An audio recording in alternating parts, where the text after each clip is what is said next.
next thing that God has given us in our armor arsenal are the shoes of the gospel of peace. These shoes were critical to a Roman soldier. They had spikes on the bottom of them for stability and mobility. When you're under attack, you can be stable and you can make progress in spite of what's coming against you because of the peace that the gospel promises. This is not merely peace with God, it is the peace of God. It is the sense of well-being and wholeness that God gives you, which allows you to hold your ground without stumbling and falling in spite of what's coming against you. It is your ability to progress in the midst of adversity. Peace is calm in spite of trouble. It is strength in spite of attack. God has given in the gospel, our unique relationship to Him, a sense of wholeness and completeness that holds us steady even when the boats of our lives appear to be rocky. So let's find out about these shoes that will hold us stable and keep us grounded in the midst of the conflict we are facing.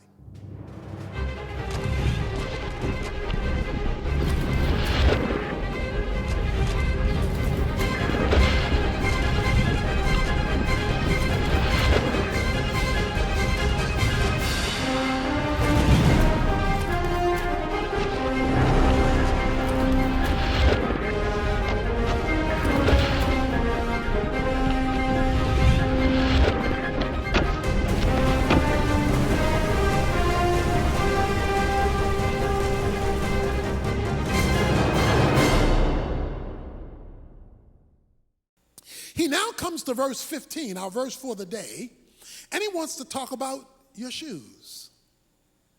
He wants to talk about your shoes. He's moved from your belt to your breastplate, which is the heart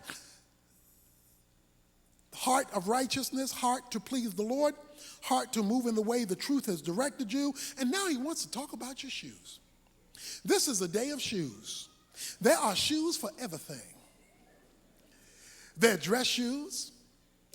There are casual shoes. There are a million kind of athletic shoes.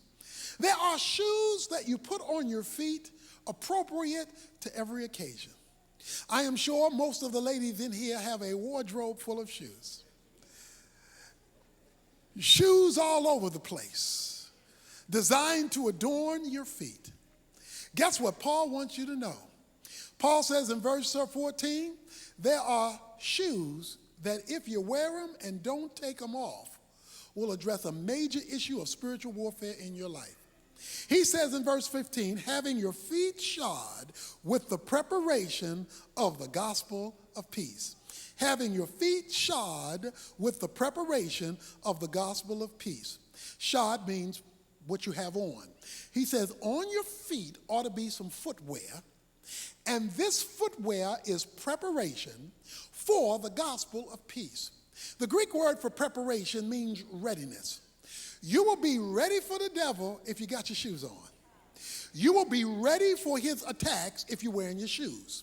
He says if your feet are shod, you will be in readiness. You will be prepared to deal with the enemy, but you got to have your shoes on.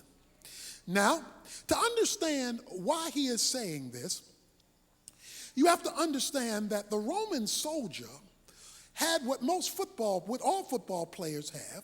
They had cleats. They had spikes that emanated out of their shoes, and the purpose of the spike in the Roman soldier's shoe was to give him sure footing. It was to keep him from going James Brown, slipping and sliding. It was to keep him mobile. It was to keep him stationary in battle and in conflict, so he was not easily knocked over, so he was not easily dismantled, because the cleat, the spikes that came out of the bottom of the shoe gave him sure footing when he was under attack, because we're talking about spiritual warfare. So when the Roman soldier was under attack, the spike, the cleat, would give him footing so that the enemy would not knock him down, knock him over, would not remove him from his place of stability. When he says have your feet shod, he is talking about positioning yourself in a stationary position, so when the devil comes, which he calls the evil day in this passage, he can't knock you over. He can't knock you off of your feet. He can't knock you out and knock you down, because what you have on you is stationary. It has sunk itself in deep, giving you a stationary position or sure-footedness in order to keep him from knocking you over. Many people here this morning knows what it is. I know what it is. You know what it is at various levels, to be knocked over by the evil one. You've been knocked over. Your circumstances have knocked you over. Your situation has knocked you over. Other people have knocked you over. Your finances has knocked you over. Your job situation has knocked you over. It has removed you from your place of stability. Your sure-footedness has slipped. You have slipped and slid because you were not able to hold on to the turf. He has told us over and over again, stand firm, stand firm, stand firm. He now tells us at 15, you can't stand firm without shoes on. You need shoes on. You need shoes with cleats to hold you steady when you're under attack. So what he wants to do is create, here it is, stability. He wants to create sure-footedness. He doesn't want you sliding. He wants you steady. He wants you holding on to the ground. He wants you solidified in the turf. He wants you holding on under attack, because this is a war frame, under attack. I wish I could tell you, now that you know Jesus, you won't be attacked. But that's a lie. We know it's a lie. Ain't nothing but a lie from hell. Because sometimes you haven't seen hard till you met Jesus.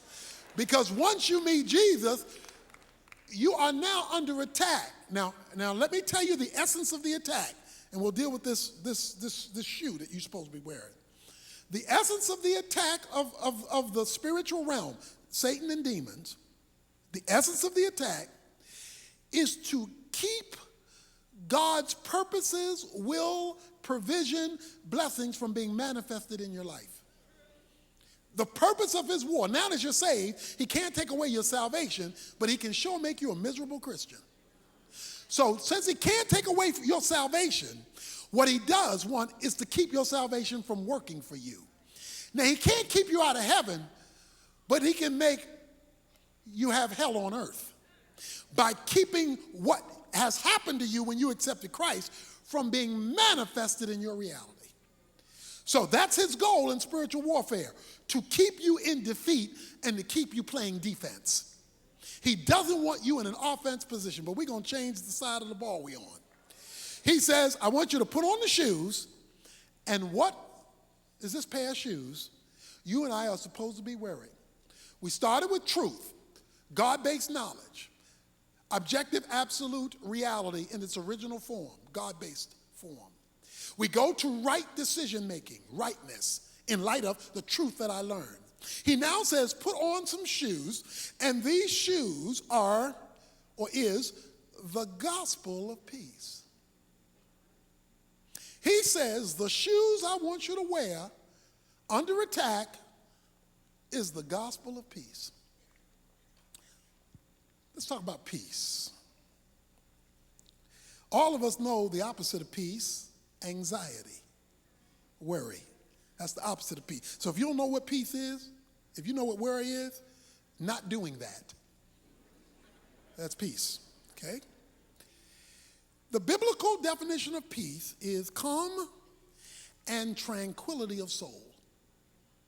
Peace is calm and tranquility of soul in the midst of difficult circumstances. Let me give you that definition again. The biblical definition of eirene, the Greek word for peace, is calm and tranquility of soul despite external turmoil. Two painters one day were asked to paint a picture of peace in a contest. And they wanted to see, they were going to win $1,000 for whoever painted the best picture of peace. The first painter painted his picture, and oh, what a serene portrait it was. It was a picture of a lake. The sun was glistening off of the lake so you could see the shine across the water. The water was still. The painting included a shepherd walking sheep by this serene lake. Trees were on the side of the lake with birds in them. And it was a picture of calm and tranquility and ease and peace. What a great picture. The second gentleman came out with his portrait, and it wasn't like the first one. The sky was pitch black. Lightning was shooting through. The thunder was roaring.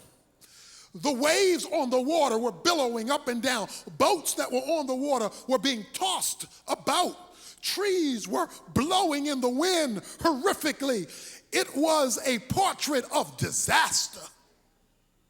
But in the corner, all the way at the bottom, on the left-hand side of the portrait, right there at the edge of this horrific circumstance in life, was a little bird standing on a rock with its mouth open, with songs coming out of its mouth, and one little light coming from the darkness of the cloud shining down on the bird as it sung in the midst of its darkness. When they made the decision about the portrait, they said the second man won with the dark surroundings, because that's biblical peace. Biblical peace is when nothing's wrong, I'm calm. When nothing's wrong, you're supposed to be calm. Something wrong with you if nothing's wrong and you're worried. If nothing's wrong and you're anxious, you have issues. Biblical peace is when everything is wrong. There is thunder and lightning and the wind's blowing and circumstances are against you and nothing looks right and you still singing. It's when nothing should be creating a song and you still have a song.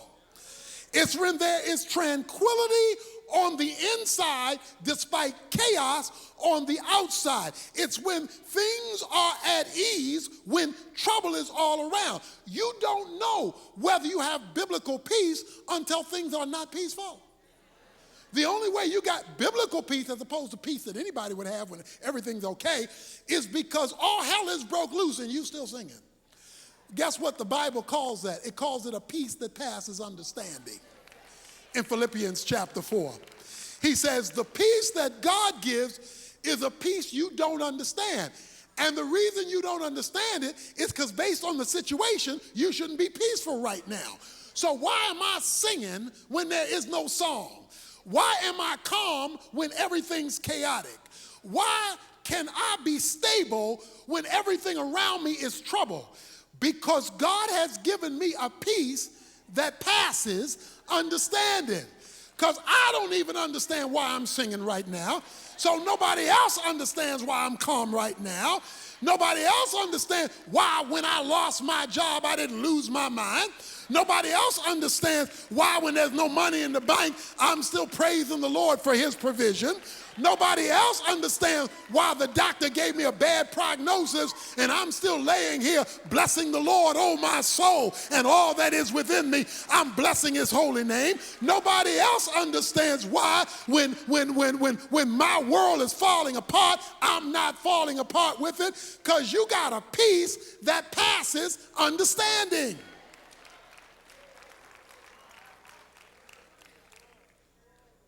That's peace in the Bible. In fact, so important is this peace, this calm, that Colossians 3 verse 15 says, let the peace of God rule in your heart.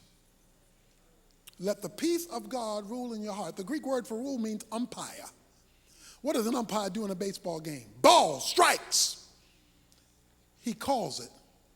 That's what an umpire does. He calls it. If it's a ball, calls the ball. If it's a strike, calls it a strike. And guess what? Whatever he calls it, that's the way it is. He makes the call. Let the peace of God make the call in your life. Now, why do you need to know that?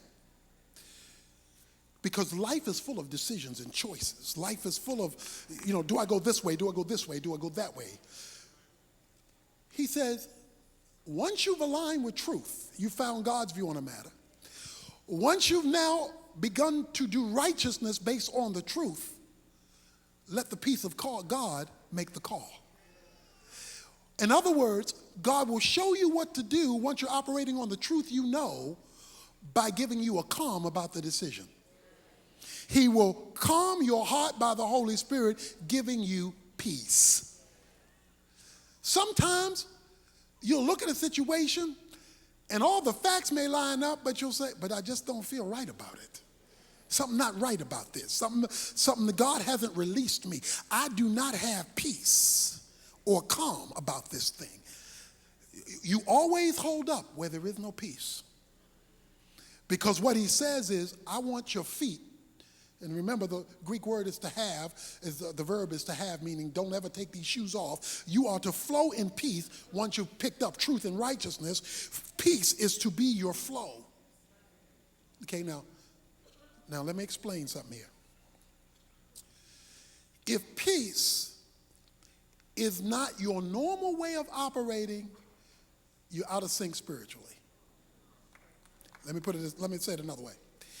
If worry is your normal way of operating, if worry is your modus operandi, if anxiety is how you roll,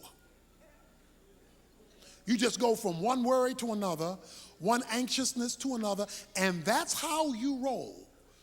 You're not wearing your shoes. You're going out with no shoes on. You're supposed to roll with peace, not roll with worry. So the mere fact that worry, now everybody has moments of worry because we still live in our flesh.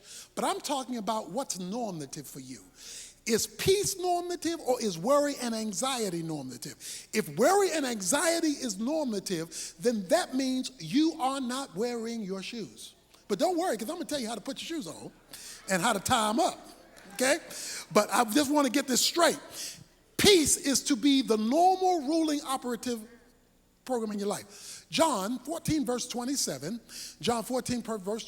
Jesus is getting ready to go into a very non-peaceful situation and getting ready to be crucified. Guess what Jesus says on his way to be crucified? He turns to his disciples in John 14, 27, and he says, peace I leave with you. He says, and then he goes deeper. He says, my peace I leave with you. Not as the world gives you peace. See, the world can give you peace momentarily. Okay? The world can give you peace in the form of a pill. They give you pill-popping peace. Okay? The world will give you pill-popping peace. The world will give you peace in form of an injection. Okay? The world will give you peace in form of Prozac. The world will give you peace. Okay, the world will give you peace in form of entertainment. If I get entertained, then for 2 hours, 3 hours, I want to think about how miserable I am. So the world will give you peace. But here is the difference between the peace God gives and the peace the world gives. The peace the world gives is outside in. It's something they do outside that you put in here that makes you feel better temporarily. Jesus says that is not the peace I'm talking about. Peace I leave with you, and the peace that I leave with you will be my peace. And what kind of peace do you have? Peace that can even handle a cross, because he's on his way to be crucified. Peace that can handle you getting ready to be slain. That's the peace, because I'm getting ready to go to the cross and I'm chilling. They get ready to put a crown of thorns in my head, and I'm cool. I don't prefer it. I don't like it. Let this cup pass from me, but we're going to roll with it. He says, that's the kind of peace I want you to have. And that's the kind of peace I want to be normal for you. Not showing up every now and then. Worry should show up every now and then. Anxiety should show up every now and then. Peace you're supposed to roll with as long as you leave your shoes on. Okay? So he says, put on or have your feet shod with the preparation of the gospel. Jesus said in another place. He says in John 16:33, he says, that peace I leave with you. In this world you will have tribulation, but be of good cheer. I have overcome the world. Now, in order to overcome something, you got to have something to overcome. That's why peace is always tied to you overcoming something. So many things go wrong in a day, in a week, in a month, in a year. Some of it you have control of it. Some of it you have absolutely no control of. and it'll send you spinning. So hear me out now. How do you put the shoes on, tie, lace them up, and don't take them off? He tells you, have your feet shod with the preparation, here it is, of the gospel of peace. Peace that Jesus is giving away, he says, is in the gospel. Okay, follow me now. Peace that Jesus is giving away is in the gospel. Let me say that again. Peace that Jesus is getting away is not in a pill, not in a shot, not in your homies, not in your favorite television program, not in the movies, not in a vacation, not in more money, not in a better job. That's the world's peace. He says the peace that I am talking about that you wear on your feet, that hold you stable, regardless of external situations, is in the gospel. He calls it the gospel of peace. So to understand the peace that Jesus is talking about, you got to understand the gospel. So let's go back to the gospel. The Greek word for gospel is the word euangelion. That's how it's pronounced. Euangelion is simply translated good news. So I got some good news for you. The good news of peace. Now watch this. You sticking with me now because we get ready to go deep sea diving. Okay? The good news of peace. The euangelion, the gospel, this word is used a whole lot in the New Testament, but it was rarely ever used outside of the New Testament, either in classical Greek or Koine Greek. Koine Greek means the Greek of the common people. So classical Greek was the more sophisticated Greek. Koine Greek was the Greek of the everyday folk. Okay? The word gospel is rarely found in classical or Koine Greek, but it's all over the New Testament. Why didn't they use it much? Because the word gospel in the normal Greek dialect and dialogue and Greek-speaking people would only be used when the good news was so good it was too good to be true. So they didn't use this word.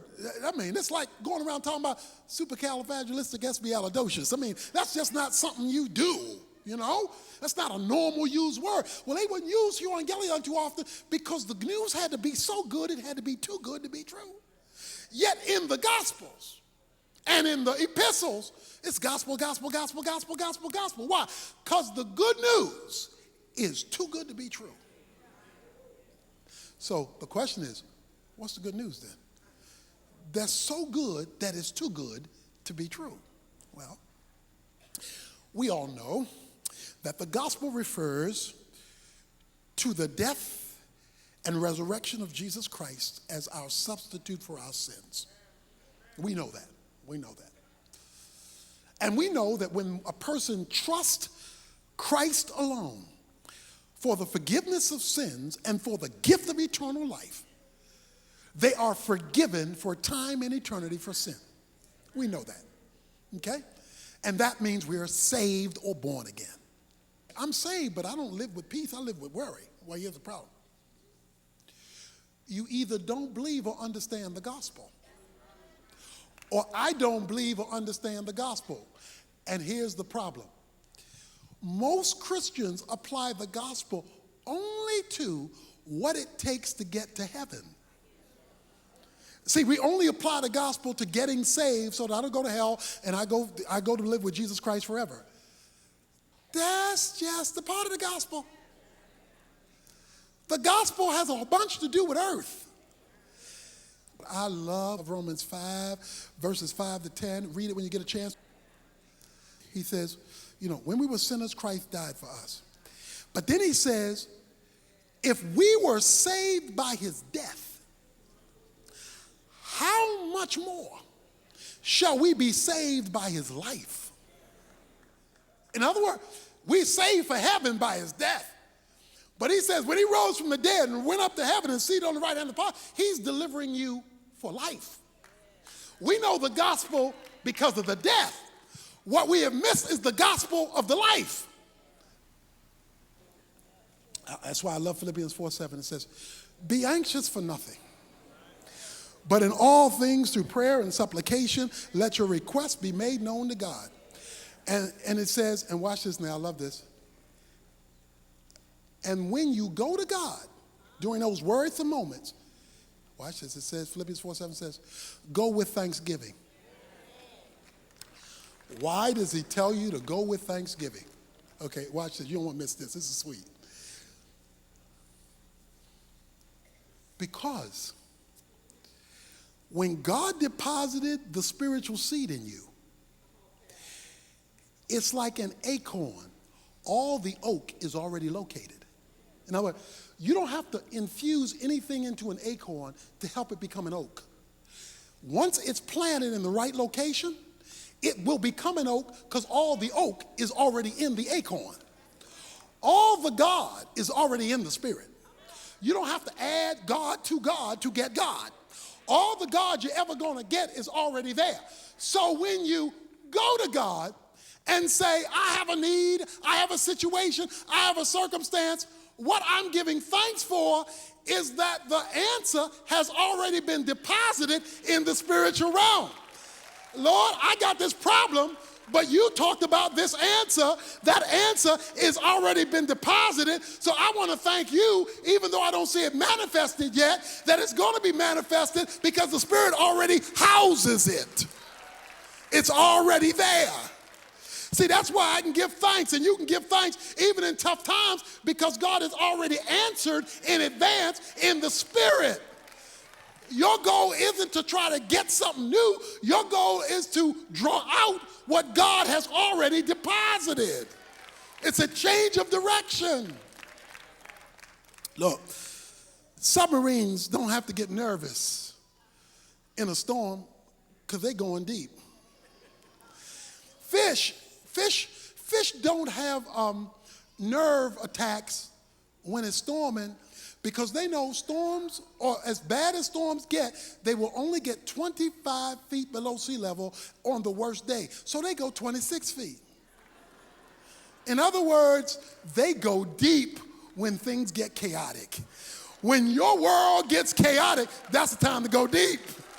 That's the time to dip down. That's the time to say, okay, God, you sending me to the spirit realm where there's calm down there. There's peace down there. There's cool down there. I can chill down there because down there is the perfect mind of God in the spirit. But we retreat out there to that which can't give us real peace, only world peace. Put on your shoes and don't take them off. Don't take them off. This is something you keep on you at all times, in all situations. Don't take them off. Isaiah 26:3 says, and you will keep him in perfect peace, whose mind is stayed upon you. When your mind agrees with God's mind, you will get God's spiritual results. And then you'll know you've just experienced God. Oh, I love the story of the 3 Hebrew boys. Meshach, Shadrach, and Abednego. They got fired, and I do mean fire. Nebuchadnezzar said, we firing you. When they heard the bad news, now you're talking about something that will take away your peace. You're getting ready to be burned alive. That'll take away your peace. They looked at Nebuchadnezzar and said, oh, Nebi,